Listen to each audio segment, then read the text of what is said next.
Welcome. I'm Sebastian Mahfoud, and you're listening to WCAT Radio, the on-air wing of En route Books and Media, bringing you the dulcet sounds of Catholic wisdom. This is an encore presentation of Faith and Sports. Tune in to hear Faith and Sport live Monday afternoons from 2 to 3 right here on Carolina Catholic Radio Charlotte, AM 1270.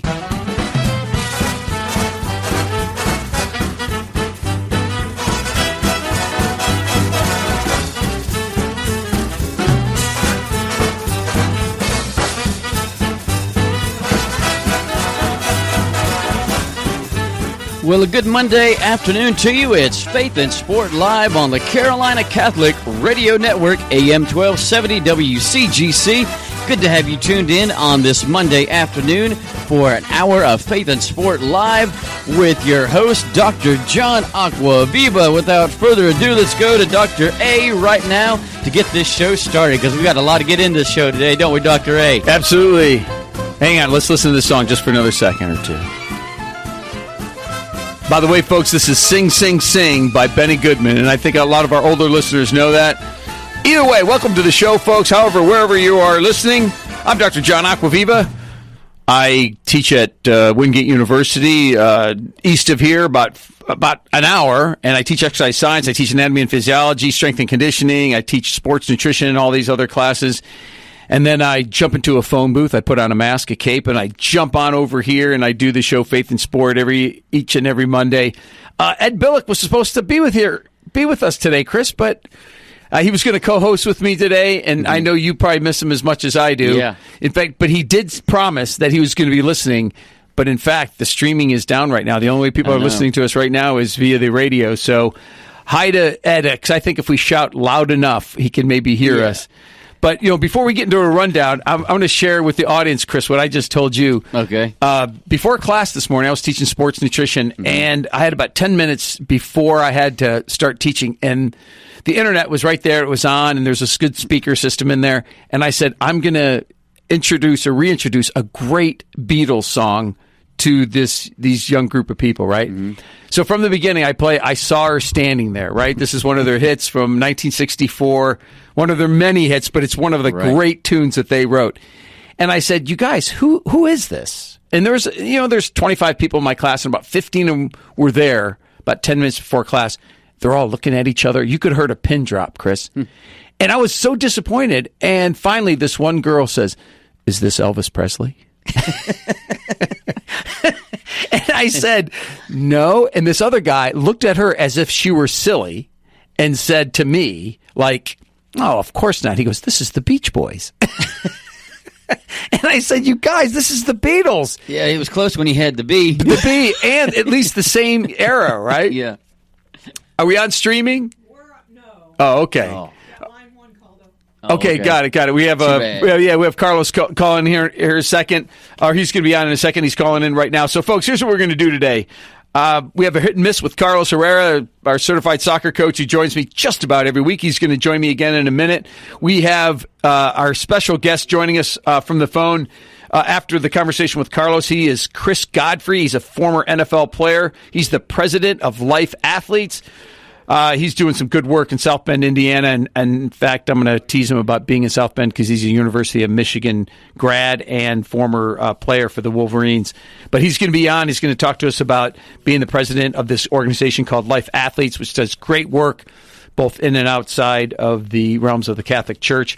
We're going to take a break after that. We'll come back. We'll do our weekend headlines. We'll do our quick Q&A with Dr. A, and then we have as we started last week, our Pope Quote of the Week. So we have Carlos on the line right now. Yes, and I got a bit of good news that the streaming is back. There you go. So we are streaming Faith and Sport live at CarolinaCatholicRadio.org and the Carolina Catholic Radio app. Good to have all you listeners tuned in today to Faith and Sport live here on the Carolina Catholic Radio Network. And we have Carlos waiting on the telephone line. Carlos, how you doing, buddy? Welcome back to the show. Hi, thanks for having me on. Excited to be back. All right, so as always, you get to go first. Do you have a hit or miss in the world of sports from this past week? Well, I love there's a Panthers-Redskins one, which I hate to say I'm very happy. Yes, Carlos and I both are happy about that. But I'm going to go for a much broader topic here, which is the gambling and the suspension of the first NFL player since the 1980s to get suspended for betting on his own football game. It's Josh Shaw from the Arizona Cardinals. Yeah. How long is he? Interestingly enough, was on injured reserve. Interesting. Yeah. In fact, that's probably why he bet on games. He's like, what am I going to do with my time? Because when you're on injured reserve, you still get your paycheck, but he has no practice to go to. He has no game to go to. So he's like, I'll bet on some NFL games. Now, Carlos, give us the rundown. What specifics do you know? He was betting on NFL games. And he was betting on several games. Got it. And there's no sense that that there was any implication or anything that affected the games themselves. But the NFL specifically has rules that players cannot bet against football or for football games because of their fear that it will have an impact in some way or another on the performance of the game. Yeah, and so do you think this is a hit or a miss, brother? So this is definitely a miss from the perspective of Josh Shaw thinking, that you can bet and that betting, sort of in a bubble. He's going against the rules. He's also betting on a sport that he plays in, which is a lack of sort of. Maybe it's common sense, but knowing that it'll affect some integrity or could affect integrity of the game. Yeah, so I think it's a moral miss. Now, this is interesting that you chose this because you and I were talking about this off air a couple hours ago, and the question I had to you was the line between. The line of gambling has started to melt away over the past several decades. It's become more ubiquitous, right? You can gamble on the internet. Of course, they're all offshore betting sites. There's probably millions and millions of dollars bet on games, both football and other sports, through what are called bookies, right? People that are just in their house and their friends and family members, they take bets through them. And you and I know a couple of those characters, right, from up in the D.C. area. And also the line has really melted away over the last couple of years because all of the major sports, especially the NHL, the NFL, and the NBA in particular, I think, have put out their arms and saying, let's welcome this. And of course, the main reason I thought they did this, and it was pretty obvious from the start, I think from everybody's perspective, was that they were going to make more money because they wanted to basically play the bookie. Right? They wanted to either take the bet or they wanted a piece of the action. And the question I had for you, Carlos, and I want you to re-explain this because I thought it was a good point. I said, Carlos, these lines have been melted. Why on earth would they step in finally and say, well, you can't bet on your own sport?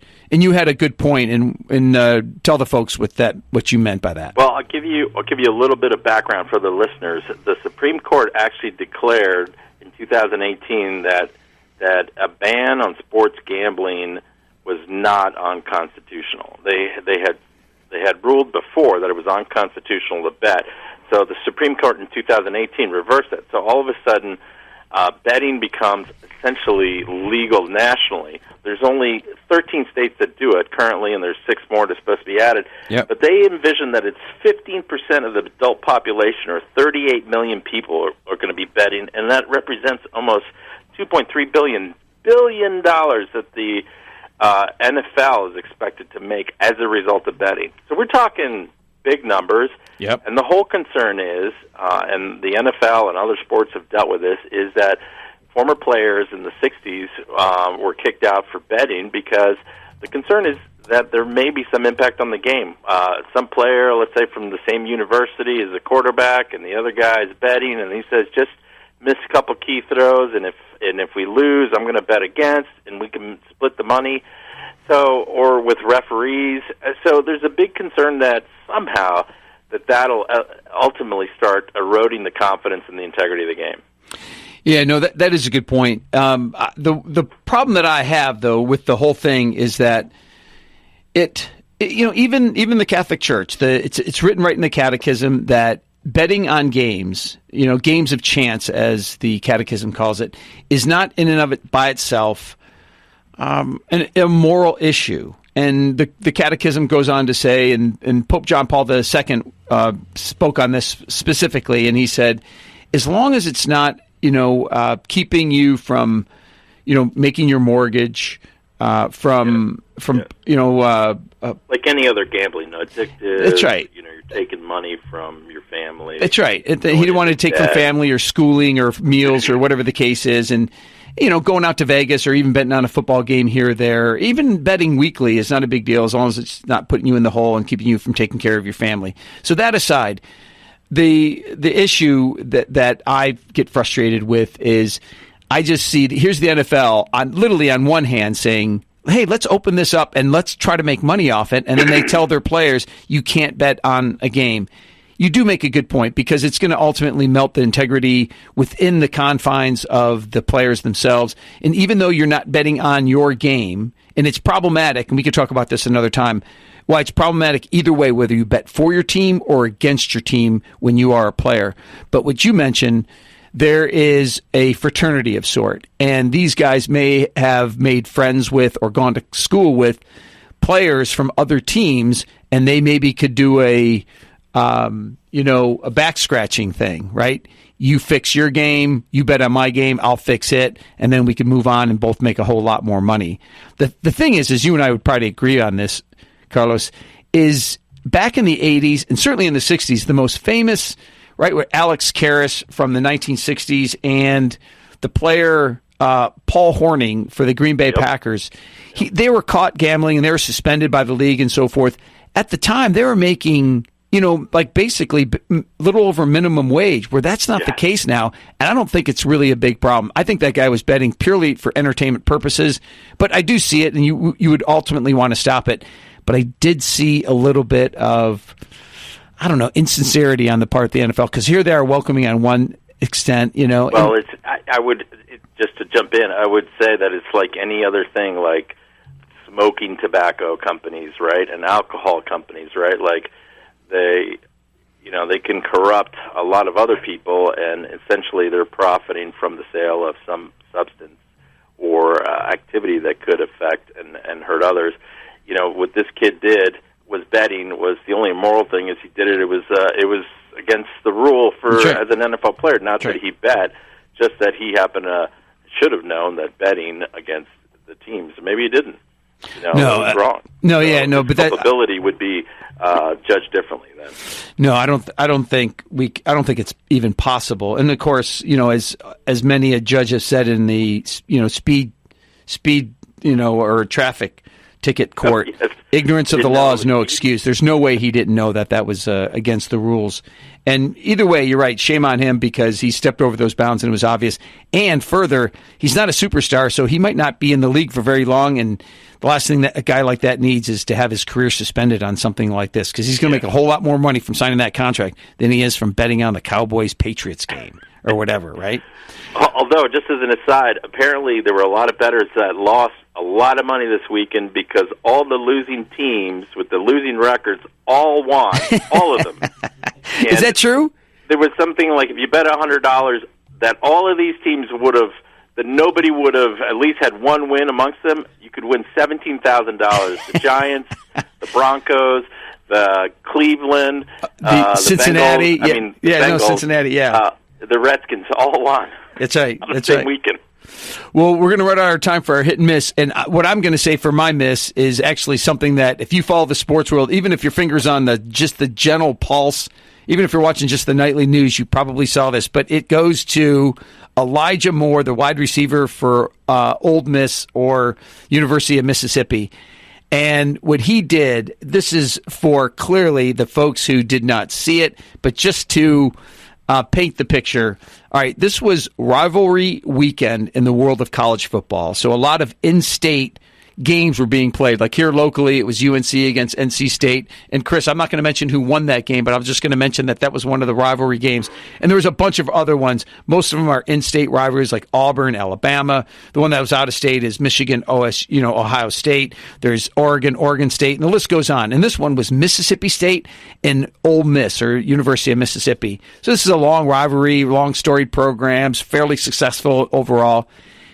Ole Miss is down by a touchdown. Chris, did you hear about what happened here?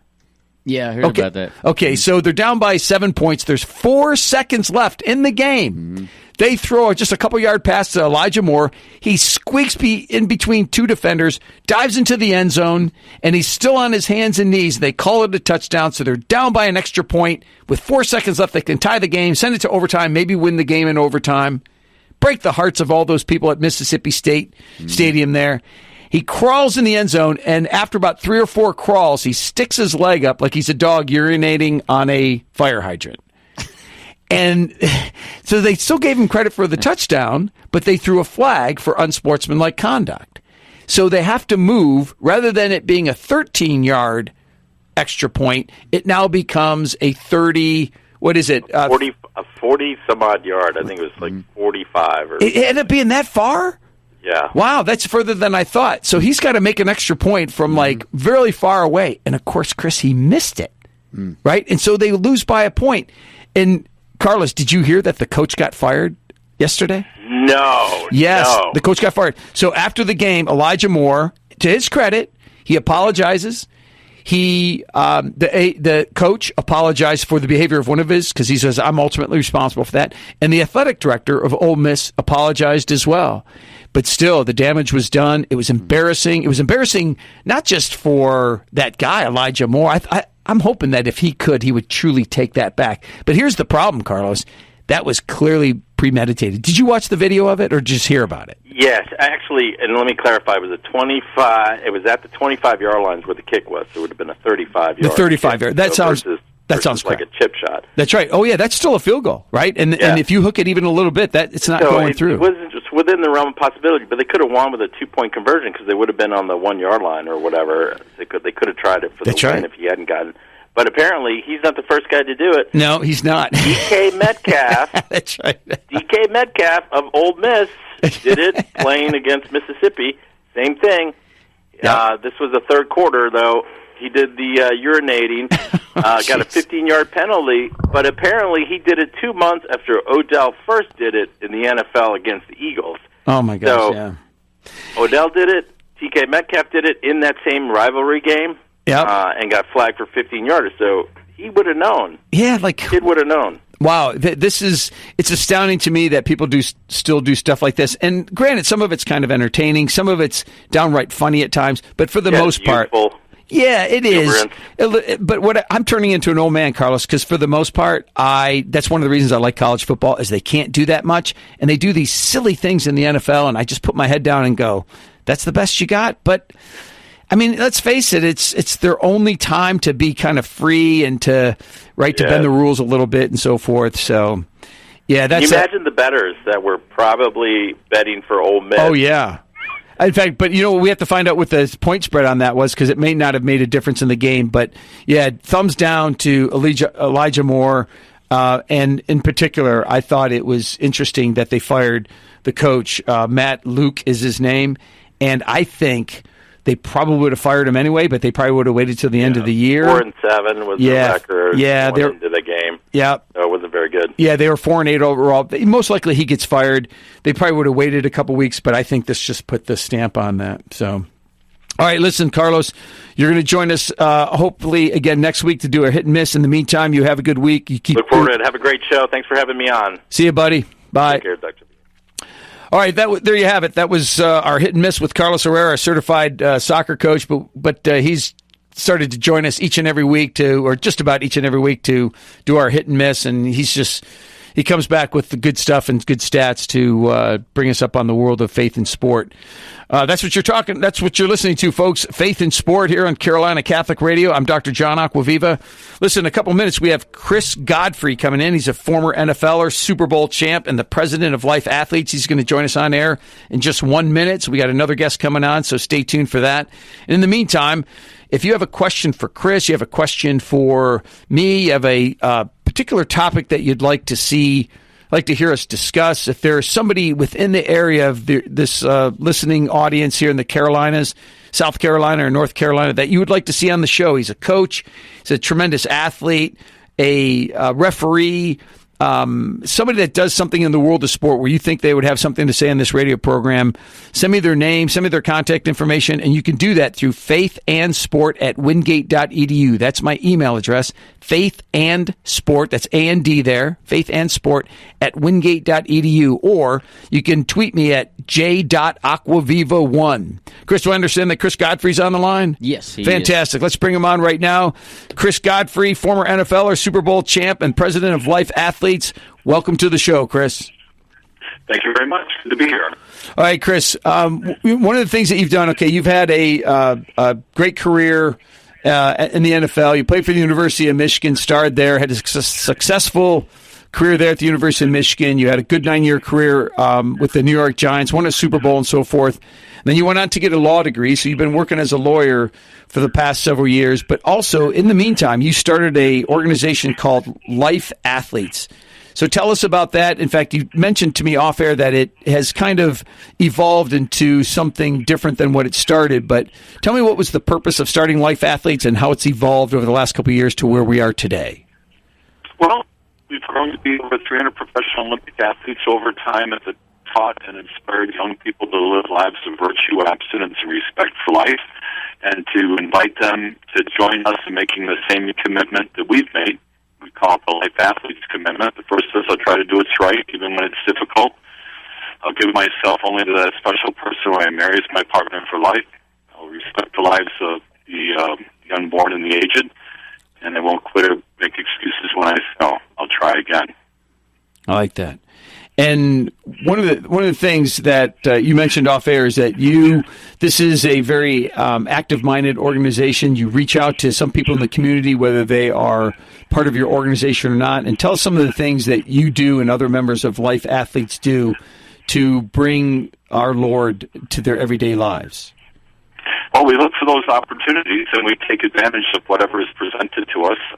We've had sports camps and invited young people to that, created posters and videos, tried to meet them where they were for extended periods of time by creating a curriculum that got into many schools around the country and is still there. And we also have turned our attention more recently, as you intimated, towards the other end of our commitment, and that's to the aged. And those opportunities are a little different, and as are the challenges, but the underlying threat, if you will, and that's the dehumanization of people, or not looking at them as God looks at them, is the real root of the problem. And because of that, a lot of people are getting hurt, taken advantage of, the weak being preyed upon by the strong. And so we look for opportunities to right those wrongs, if you will. And what are some of the things specifically that you and LifeAthletes do with those folks? You, I know you mentioned you kind of bring Lourdes, as in the site in France that is famous with the grotto and the appearance of the Blessed Virgin to the young Bernadette. So tell us a little bit about bringing Lourdes to some of these shut-ins. Well, I have some great relationships with not only LifeAthletes, but members of the Order of Malta, and great friends over time, a long period of time, have been the Knights of Columbus. And between those three associations, we drafted, if you will, a little bit off of an example that our friends at the Order of Malta do. Every year they take sick people over to Lourdes. And but not everybody can go. Yep. And in my capacity as the area chair here in Northern Indiana, I thought, wouldn't it be great if we could bring some of that back here? Yeah. And we have a world-famous replica of the Lord's Shrine right under our noses here in South Bend at Notre Dame University, the famous grotto, if you will. So we had our first few Lord's Days where people came and we prayed, had the rosary, reflecting on scenes of St. Bernadette's life at Lourdes, and how her experiences mirror many of the experiences of the sick and the aged race in our communities. And then we started to take that same experience to the shut-ins in the nursing homes, and all to great effect. And it's a wonderful way to help them, encourage them to keep pushing. They're near the finish line of their lives at a time when they're weakened states, and maybe their loneliness may lead them to despair or to be tempted to quit. To keep them enthused, to keep their eyes on the prize and to the finish line. And we've had some wonderful stories every time we hold one of those events of accomplishing just that. And not only in the lives of the people that we're ministering, so to speak, to, but also the people that are participating, whether it's the brothers in the Knights of Columbus or the Knights and Dames of the Order of Malta, or the high school kids who are parts of our LifeAthletes clubs that come and help. It's really a win-win situation where we're reminded that good relationships are the key to our happiness, whether we're young and dating or whether we have a relationship with those who are older than us, whether in our families or in our communities. Yeah, absolutely. Folks, you're listening to Faith in Sport. I'm Dr. John Acquaviva. Our guest today is Chris Godfrey, former NFLer, Super Bowl champ with the New York Giants, and the president of LifeAthletes, and he's talking to us primarily about the work that LifeAthletes does. Chris, let's go back a couple steps. You mentioned earlier in this conversation that one of the projects, one of the goals of LifeAthletes is to mentor young boys and girls, young men and women, and in particular, you mentioned abstinence and being chaste in marriage. How exactly, do you have a special speaker come in, somebody that's like a specialist in this area, or how do you kind of get this message to young people? Well, most of our athletic members are, as you can imagine, not public speakers. Yep. And it gets even dicier when you're talking about hot and button issues that have only gotten hotter over time. And so, therefore, I'm the main speaker for those sorts of things, and the participation of our other athletes usually comes in the form of videos or sports camps and things of that sort. But the whole idea is to get kids thinking about things that they're not given much of an opportunity to think about, and to do that in hopes of making decisions now that they'll stick with when they're presented with challenges or temptations. Yeah, I like that. Is there one thing? Let's say there's a set of young listeners tapping into our program today. What's one thing that you could leave them with when it comes to kind of self-control in this world of of over-sexualized, culture we live in? What's one thing that they could take away from what you would have to say to them? Well, I would tell them, think about the things that make you happy, and when you do that, and you start to think about the things that make you happiest the longest, you realize that it's people, right? Because it's within relationships that we find love. And therefore, thinking about it, don't emote, don't just, how do I feel about it right now, but take time to think these things through. And if you come to the conclusion that relationships are the key to your happiness, that you'll start making decisions based upon that. And what makes for a good relationship? Well, it's giving the best of yourself. It's one of my favorite definitions of virtue. Being able to give the best of yourself under any circumstance that you might find yourself in. And so what does that mean? Well, walking down the street and you see a stranger might say, smile and say good morning, or somebody's trying to get through a door with a handful of packages, hold the door open for them, those sorts of things. That would be an appropriate response. Yeah. But you don't start treating people as if they were your spouse, your husband or wife, unless they actually were. Because that opens a whole can of worms, and something that we talk about when we have more time together. Got it. I like that. You guys have a great mission, and I know you guys have had impact on a lot of people's lives. Now, Chris, I'm going to shift gears, and just before we go, and I did not mention this, that I would ask an NFL-based question to you when we were talking off air, getting ready for this interview, but a lot has probably, in your mind, changed about NFL and the players and stuff that's gone on and so forth. If you were commissioner for a day and you were allowed to change one thing that could be changed, what would you do? So you retired what year, Chris, to put this in perspective? I retired in I think it was 89.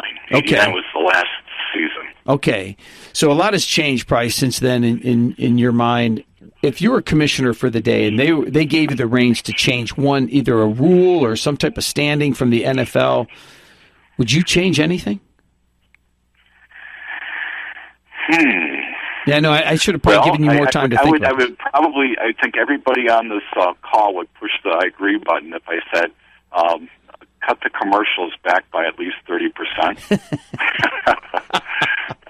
Because it changes the game. It changes the experience. It does. And it makes it a more enjoyable experience for everybody. And I suppose along with that would come the objections that we wouldn't make as much money. Yeah. Okay, but I think the money aspect, like it can with most other aspects of life, change the dynamics of what's going on, and chasing after money more than perhaps some of the other things and values that we really enjoy about sports, which is the human aspect of it.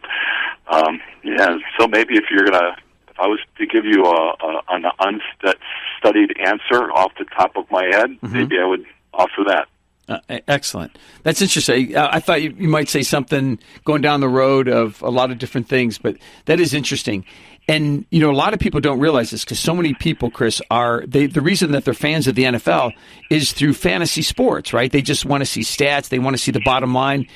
And if you sit down and watch a college or pro football game, like literally just a half, you'll be amazed, unless you do it each and every week, on how many commercial timeouts there actually are. It's crazy. Yeah.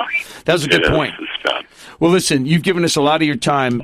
Folks, our guest today was Chris Godfrey. Chris, before you go, I want to thank you for starting and continuing to be the president and all the work that you've done with LifeAthletes, everything you've done with the Order of Malta, the Knights of Columbus.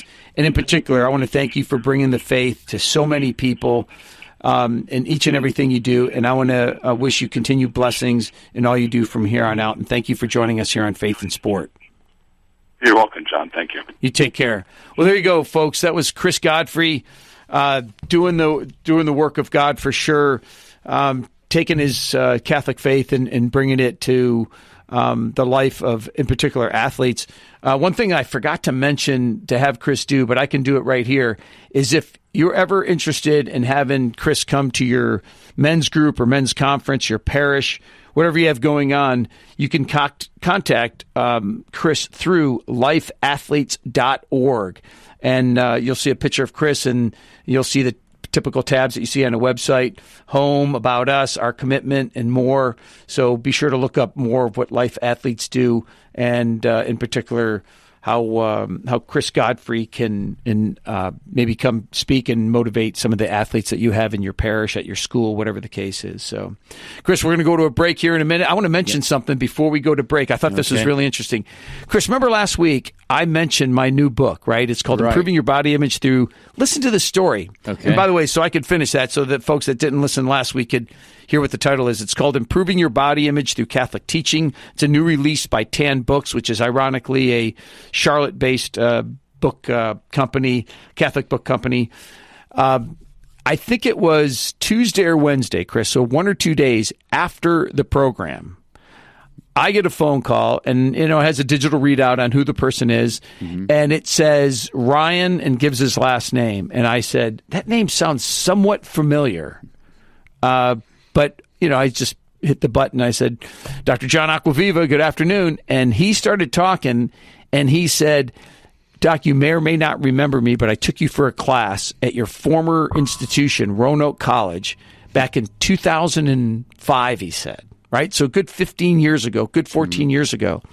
And we started talking. I said, Ryan, I do remember you, right? It was a really neat conversation we had. And he's one of the few students I've ever had that's contacted me at least a couple years out. A couple people will email me. Every once in a while, somebody will call, but usually it's for a favor. He was calling just to say hi. And get this. He said, I got your book. He was looking for a book on body image, and the woman said, we don't have any here at Borders. I think it was at Borders Books. Mm-hmm. And she said, let's go on the internet and see if there's anything on body image. And he saw my name, and he goes, I think that's my professor from Roanoke College. And he got the book, called me the next day after he got it, and he just said, how can I not call you and say hi? I thought that was so neat. Right? Mm-hmm. I just mentioned it the day before, and I said, Chris, by chance, were you listening to my radio program? And he goes, you have a radio show? And I go, Chris, that's exactly what everybody says, including my wife. You have a radio show? But no, I thought that was really interesting, but I thought it was so coincidental because here I'm mentioning this new book on the air 2 days later, has nothing to do with it. He just happens to find it because the woman at Borders Books says, you should look a book up on body image on the internet. And there he found it and he purchased it. So needless to say, I'm about 36 cents richer now as a result of it because the rest goes to Tan Books and everybody else. And I make about 36 cents per. But still, I wanted to mention that again, folks. Tan Books has recently released a new book of mine, and it's called Improving Your Body Image Through Catholic Teaching. If you are, or you know somebody that's between the ages of 15 and probably 30 or 35, it speaks to them specifically. I think it has a universal language in there, a universal message in there. I think it'd be good for anybody to read. But if you know somebody, and as they say, Chris, it'll be a great stocking stuffer. That's right. In fact, it's a relatively small book, so you could literally put it in somebody's stocking. So I want to mention that. Folks, you're listening to Faith and Sport here on Carolina Catholic Radio. A lot of you folks are listening AM 1270. Some folks are listening via our app, Carolina Catholic Radio Network, like Ed Billick. That's right. And of course, how you, Ed? And of course, they're listening carolinacatholicradio.org. Both the app and the website, you can just hit listen live. And Chris, how much does it cost you to hit listen live? It's just one easy installment of $19.95. Or 36 cents. Actually, all that stuff's free. So, Chris, let's do this. Let's go to a break. We'll come back after that, and then we'll do our weekend headlines, quick Q&A with Dr. A, and our Pope Quote of the Week. Okay, and before we go to break, we just want to remind you that if you've missed any of the show today, you can hear an encore presentation of Faith and Sport tonight at 10 on the Carolina Catholic Radio Network, AM 1270 WCGC, Carolina Catholic Radio Charlotte, or you can listen on carolinacatholicradio.org or the Carolina Catholic Radio app. And we also have other encore presentation times of this week's show. You can hear it tomorrow night at 8, Wednesday night at 11, and Saturdays at 4 p.m. and Sundays at 2 p.m. So you've got plenty of times to hear an encore presentation of Faith and Sport here on the Carolina Catholic Radio Network if you happen to miss Faith and Sport live Monday afternoons from 2 to 3. And we've got more Faith and Sport live coming up right after this break. So stay tuned for more Faith and Sport on the Carolina Catholic Radio Network.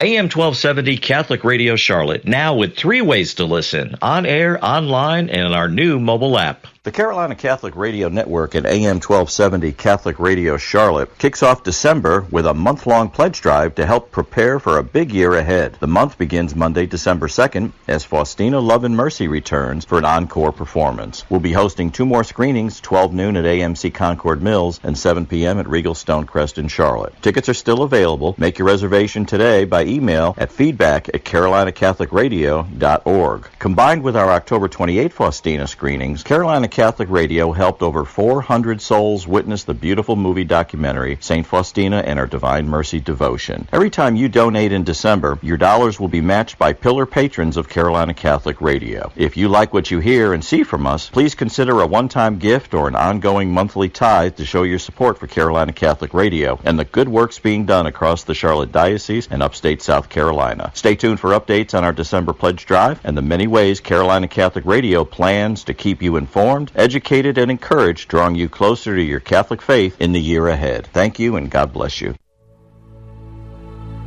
Do you wish to have a closer union with our Lord Jesus Christ? Would you like to learn how to be the hands and feet of Christ? Would you enjoy living the famous prayer attributed to St. Francis that begins with, Lord, make me a channel of your peace, and truly learn what it means? St. Francis also had a famous expression that when all else fails, use words. If these words touch your heart, then you may be interested in inquiring to become a Third Order Franciscan. The St. Maximilian Kolbe Fraternity of Third Order Franciscans meets at St. Thomas Aquinas on the first Saturday morning of each month at 11 a.m. after the 10 a.m. Mass. At our gathering, we pray together, we study together, we eat together, and we encourage one another. Together we learn more deeply the meaning of love. If you would like more information on becoming a Third Order Franciscan, please call Tom O'Loughlin at 704-604-7739. That's 704-604-7739. We'll pray that you take the next step and come join us and be a part of our next gathering. Remember the words, us is the last two letters of Jesus. Thank you. Hi, folks. Dr. John Acquaviva here, host of Faith in Sport on the Carolina Catholic Radio Network. Tune in to hear Faith in Sport live Monday afternoons from 2 to 3, and tune in to hear from special guests on the show like former Carolina Panther Muhsin Muhammad. 14-year NFLer, and you're a part of what's known as the gift of adoption of the Carolinas. Well, I was approached by a couple of the founding board members. It's a great charity, and if anyone is out there that has thought about adoption, you're considering adoption, and the hurdle has been, it costs too much, or whatever the finance may be. Go to our website. It's giftofadoption.org, and it's the Carolina chapter. That's Faith in Sport live Monday afternoons from 2 to 3, hosted by me, Dr. John Acquaviva, on the Carolina Catholic Radio Network, AM 1270, and also streaming at carolinacatholicradio.org and on the Carolina Catholic Radio app.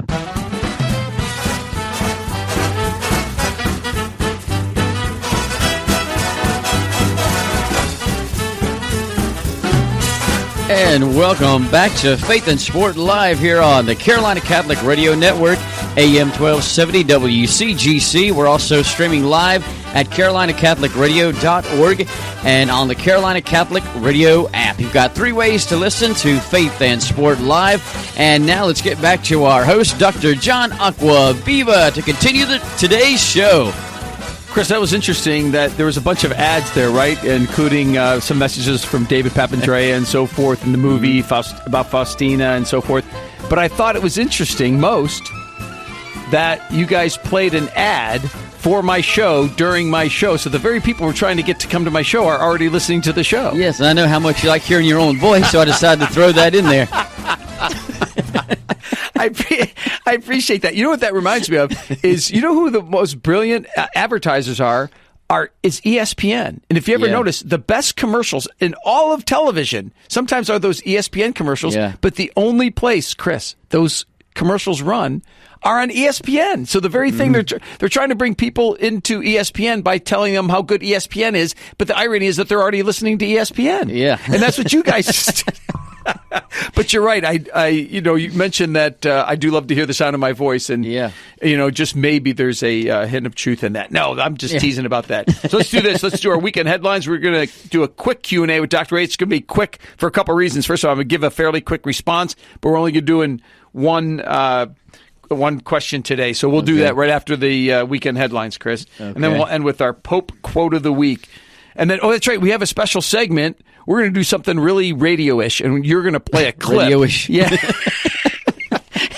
So you're going to play a clip from Tim Tebow about something we talked about, and I'll set that up here in a couple minutes. The weekend headlines go like this, folks. College football, I think still this is it's even bigger than the NFL, I think, to a great degree, as our boy Tim Tebow is going to mention. But some of the top 25, this is the rivalry week, as they call it. Oh, my poor Wolverines, man. They got crushed by Ohio State. Ohio State looks like they're destined for the college football playoff. They have to play Wisconsin, though, in the Big Ten championship this coming weekend.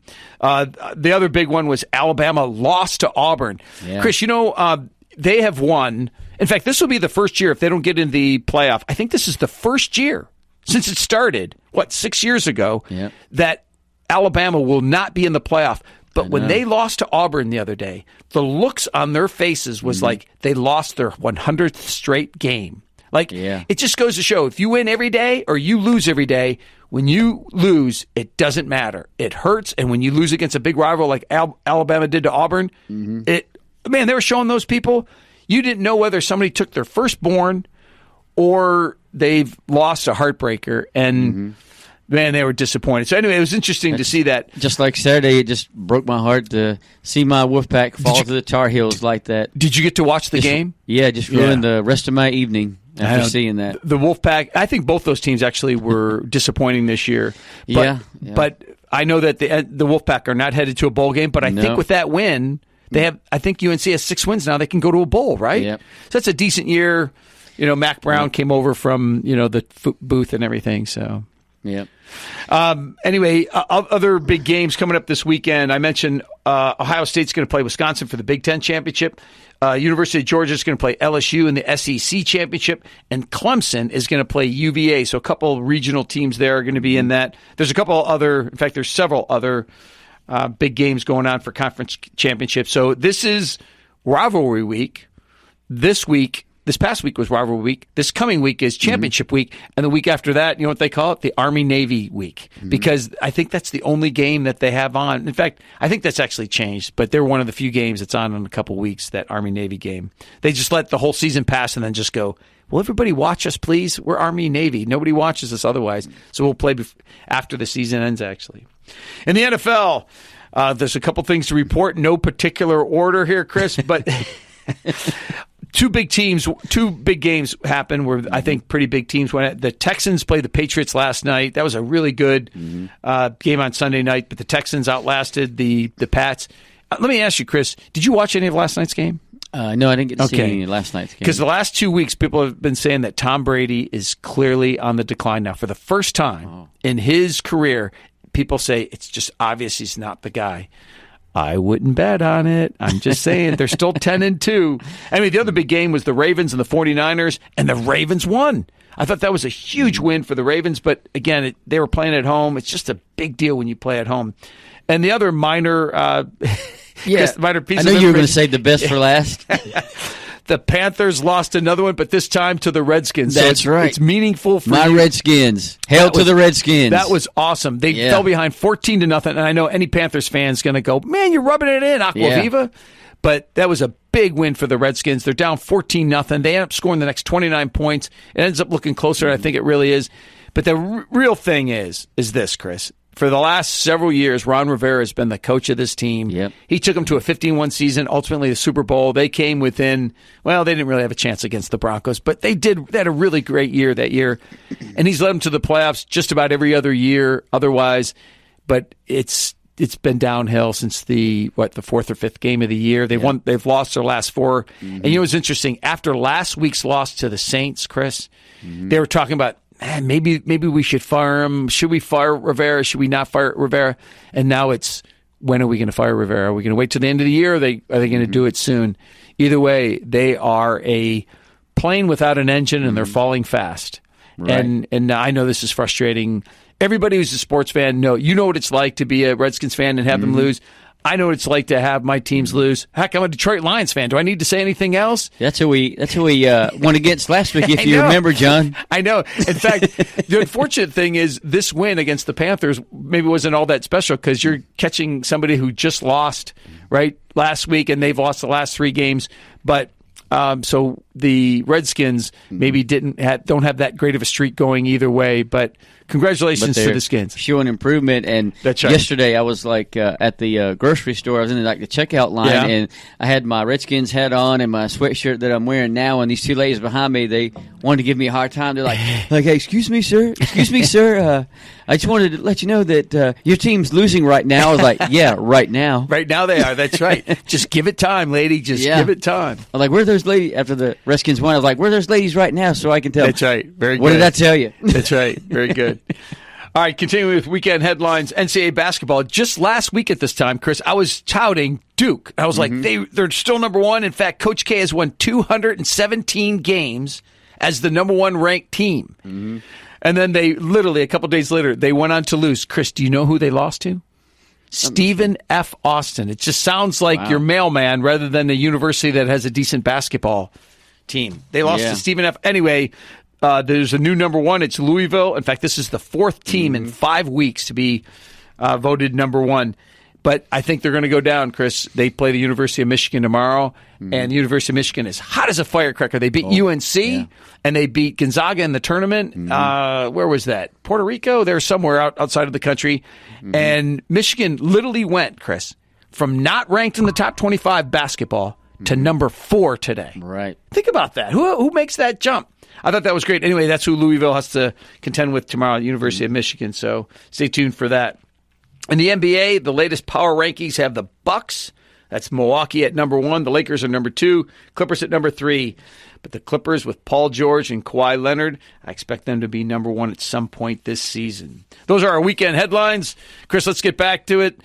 Folks, before we move on to our quick Q&A with Dr. Ray, I'm Dr. John Acquaviva. You're listening to Carolina Catholic Radio. This is Faith in Sport. This is where we try to apply Christian faith to all aspects of sport. So this show is for anybody who's involved in sport. The referee, the player, the parent, the coach, or even administrator. So if you folks know of somebody, please pass along how they can listen in, either AM 1270 on your radio, carolinacatholicradio.org, listen live, or Carolina Catholic Radio Network app, and hit listen live there too. Chris, let's move on to the quick Q&A with Dr. A. Shoot it at me. Okay, the question for this week, would it be a good idea for the NBA to change some of its current structure like the playoffs? Yeah, this is interesting. The NBA is doing something I think is a desperate measure, or at least it can seem like a desperate measure to a certain angle. They're going to do a couple things. First of all, they want to go from 82 games to 78, which isn't a real big deal, but the critics would say, don't change stuff like that because all records are based on things like that, like how many games you play, how many minutes there is in a quarter, and so forth, right? That's right. So that's one of the things that's going to change. But the real big thing is they are thinking about, Chris, to having a tournament with all 30 teams similar to the NCAA tournament, where it's lose and you go home type thing. And they're going to do this sometime. They're thinking about doing this, and they're putting it out there because I think they want to get a feel for what the fans would really like to see. And think about this. Somewhere between Thanksgiving and Christmas, they want to stop the season and have a tournament with all 30 teams, rank them from 1 to 30 so they can put them in different brackets, just like the NCAA tournament, and then see who wins the tournament. And there's probably going to be, with each and every level of the tournament you go, there's probably a bigger payday. People who win the tournament, the team gets the most money, right? It's going to be a watched event and so forth. But that will have no bearing on the spring when they do the NBA playoffs. But the other thing has to do with the playoffs themselves. What they're going to do is, rather than have it so the number 1 team plays the number 8 team from the conference, what they're going to do is they're just going to seed all of them according to their record. So if the third team in the West, for instance, is the Houston Rockets, and they have a better team than number 1 team in the East, that means they're going to be the number 3 seed overall. So if you're number 1 in the East, but you have the 4th best record, that means you're going to be the 4th seed now. So they're just going to shift it around on how they do the seedings for the NBA playoffs. The other thing is that there's going to be buys in the first round. They're going to let more people into the playoffs, and of course, already I think it goes to like the 3rd week in June. I think now it might even go later. Of course, they could always start it earlier, but it'll be really interesting to see. But they want a twist. They want a new form of excitement.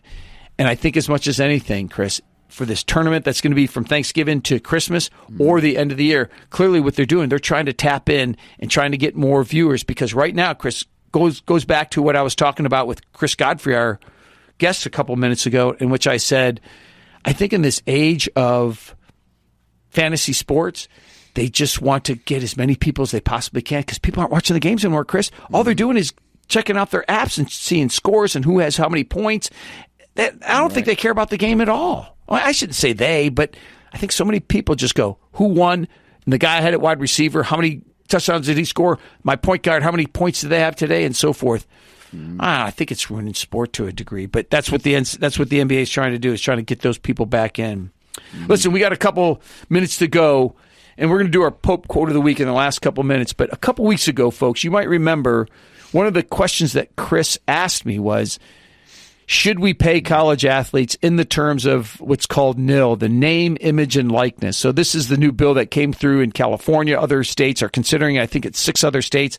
And basically what they want to do is these states are not asking the universities to pay the student athletes directly. And let's face it, it's only 2 sports, right? It's football and basketball. At the Division I level, the top 20 teams are probably the only ones that we're talking about here. But the question was, should we do this? And I gave a lot of reasons, at least a lot of reasons why it's problematic. And since I did mention that, or since I answered that question during the quick Q&A, Tim Tebow has spoken on this. We have a clip from Tim. And why don't you go ahead and play that, and then I have some commentary after he's done. So go ahead and run that. But eventually we did get it done, and we raised $500,000 as a student-run organization for orphans around the world. So we did make a difference in that area, and we were able to try to go about it the right way. Was it easy? Was it right? Not necessarily, but we were able to make a difference. But I just think if we make the steps for college football players to being paid for their name, likeness, and endorsements, which would have been really nice for me. It would have been great. And for some of the people, it would be great. But it changes everything. It changes the way you're recruiting. It changes the way college football done, and it changes the whole landscape. And I love college football. I love the way it's done. I've loved it since I was 4 years old, and it is special. It is unique because of the way it is right now, because it is college football players playing for the passion and the love of the game. And if they're getting paid, then we're going to lose some of that. And it still might be a good game, but it's not going to be as real, and it's not going to be as authentic, and it will be a huge disappointment to me. So that's Tim Tebow. Now, the interesting thing about Tim Tebow, he's a commentator for ESPN. He's a former Heisman Trophy winner for the University of Florida. He won the national title twice as a quarterback for the Gators. And he makes regular appearances on ESPN talk shows. And that in particular was in a show, I think, that aired over the last few days. And he gave some of his answer, and the clip that we had there was just a minute and a half or something like that, Chris. And he had talked actually for close to 6 or 7 minutes on this. And I want to mention something else that he talked about. He said one of the reasons that this is going to be problematic, and one of the things about college sports that makes it special, is the fact that it's a we game. It's a we game. And he says you start paying some of these guys for their name, image, and likeness. There's only be a couple people that are paid per team, and then it turns into an I game. He says it's going to go from a we game to an I game, and it's going to ultimately ruin the sport. And his other point was, why do you think so many people watch and attend college football? It's because of the amateurism. It's because it's truly a team game, whereas the professional game has shifted over the years. It's definitely become more of an I game than a we game. I thought that was a great point by Tim Tebow. By the way, I still think he's playing with the New York Mets baseball system. So that's what he's doing today. So we only got a couple minutes, right, Chris? So let's move on to our Pope quote of the week. This comes from Pius XII, who reigned from 1939 to 1958. Even though that was a long time ago, folks, popes for more than 100 years have been giving us quotes on sports. And this is what he said. Sports are an efficacious antidote to laziness and a comfortable life. It awakens a sense of order and educates us to self-examination, self-control, and contempt of danger without self-importance. The quote, in particular, what I like about this quote is the term self-control. And this is what we talk about here on the show. This is something that an athlete can demonstrate toward the umpire when they do them wrong. When the umpire or referee does them wrong, when they make the wrong call, we need to demonstrate self-control. We need to demonstrate self-control to the fans. It must get brutal, especially in NBA basketball games and college basketball games where they're right on the fans, or the fans are right on the players. It must be really tough to demonstrate self-control, but they have to do that. That's what the Pope's talking about here. Right. You have to do that to the opposing fans. I think when you're at a game, there needs to be self-control there as well. But there's a lot of instances that self-control needs to be demonstrated, and I think he had a great point in that. All right, we got 1 minute left, folks. Let's go to the conclusion. Remember, Pope Francis said, in sport as in life, competing for the result is important, but playing well and fairly is even more important. And before we go, I want to give a special thank you to Carlos Herrera for joining us for the hit and miss of the week, and for Chris Godfrey, the president of LifeAthletes. Be sure to check them out at lifeathletes.org. And I'm Dr. John Acquaviva. Please join us next time here on Carolina Catholic Radio for more Faith in Sport. That's right. We want to send out a special shout-out to our good buddy Ed Billick for tuning in today, and we look forward to kicking off 2020 with Ed back live with us here in the studio for our first edition of Faith in Sport in the year 2020.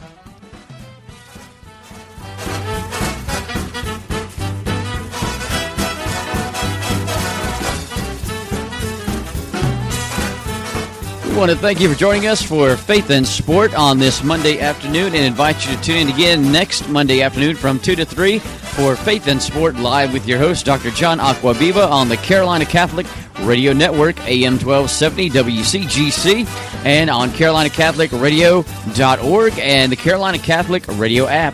Make sure you tune in to Faith in Sport on one of our encore presentation times if you missed any of the show today. We want to thank you for tuning in to Faith in Sport, and we hope you have a blessed week and a blessed afternoon. Thanks for tuning in, everybody.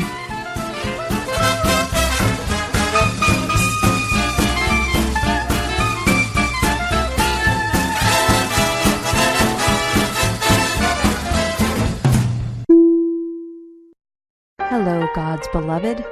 I'm Annabelle Mosley, author, professor of theology, and host of Then Sings My Soul and Destination Sainthood on WCAT Radio. I invite you to listen in and find inspiration along this sacred journey we're traveling together to make our lives a masterpiece and, with God's grace, become saints. Join me, Annabelle Mosley, for Then Sings My Soul and Destination Sainthood on WCAT Radio. God bless you. Remember, you're never alone. God is always with you.